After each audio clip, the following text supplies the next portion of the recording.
Hello and welcome back to Hidden Agendas, formerly Vox Terra. Let's start off with a January 2nd from The Guardian. This is 2024, by the way. Guardian News. Roads, bridges, and rail lines were blocked as the first named storm of 2024, Hank, swept across parts of southern Britain and Wales, with one area experiencing its strongest wind speeds for more than 30 years. Heavy rain fell on already saturated ground, with 75 millimeters recorded in Devon over a 24-hour period. As darkness fell on Tuesday, there were 213 flood warnings for England. Now jump to January 5th in the BBC a couple days later. England, and the headline there, England flooding, hundreds of homes evacuated after heavy rain. Now, for those of my viewers who've been with me for the past 5 years, you probably know the drill. So I'll try to spice it up for you a bit here. Well, the media has not been connecting the dots to these extreme weather events and fossil fuel initiated or driven climate change on a regular and consistent basis. And for more on that, check out my video I did about NASA scientist Peter Kalmus.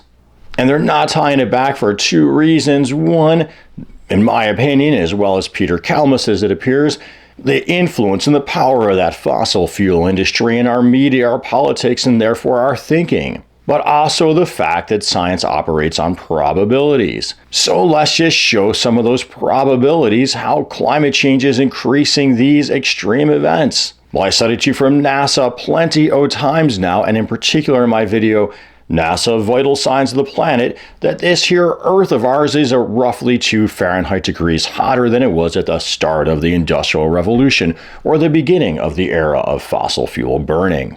Atmospheric carbon at record highs. And in my show on vapor storms, citing to Scientific American, which in turn cited to NOAA, I believe, this here hotter atmosphere we have now retains more moisture, holds onto it more greedily, and therefore now rain's going to come pouring down heavier than it used to, or it's just going to stay dry longer. And that likelihood is playing out. The very water cycle itself appears to be speeding up. That I'm citing to NASA again, creating a flood anywhere, anytime kind of feeling.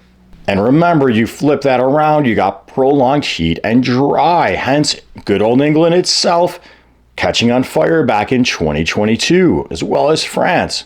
But this reality and feeling of climatic instability is also being ushered in by the fact the poles are heating faster than the rest of the planet. As we lose that differential from cold Arctic to warm equator, that's throwing off the oceanic and atmospheric currents like the jet stream and the Gulf Stream, creating weather patterns that are more destabilized and unpredictable.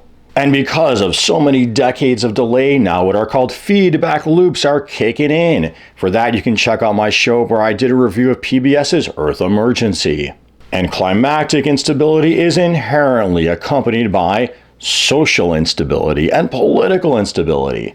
And by our media not on a regular, consistent basis connecting the dots back from extreme, unusual weather event to fossil fuel-driven climate change, this issue is not being made the political priority that it ought to be.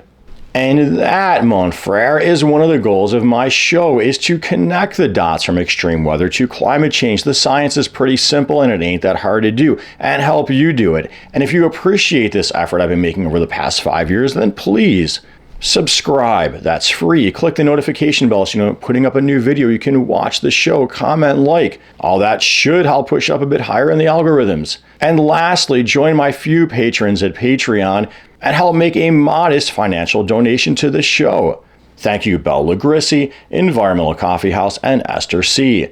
And as always, until next time, peace be with you.